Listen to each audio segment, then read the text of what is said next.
توبہ ظلم کو مٹا دیتی ہے۔ اے مسلمانوں، تجھے یہ معلوم ہونا چاہیے کہ ظلم بہت بڑا گناہ ہے، اور یہ لفظ قرآن پاک میں کئی معنوں میں استعمال ہوا ہے۔ یعنی جو شخص کفر و شرک کرتا ہے وہ اپنے اوپر ظلم کرتا ہے، جو شخص گناہ کرتا ہے وہ اپنے نفس پر ظلم کرتا ہے، اور جو دوسرے انسانوں کے حقوق غصب کرتا ہے تو وہ دوسروں پر ظلم کرتا ہے۔ تو اس طرح ظلم کی تمام صورتوں میں انسان گناہ گار ہے، لیکن توبہ ظلم جیسے گناہ کو بھی مٹا دیتی ہے۔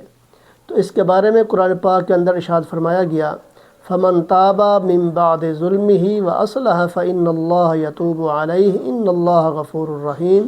پھر جو شخص ظلم کے بعد توبہ کرے اور اصلاح کر لے تو بلا شبہ اللہ اس کی توبہ قبول فرمائے گا، بے شک اللہ غفور الرحیم ہے۔ تو ہر وقت انسان کو جو ہے توبہ کرنی چاہیے۔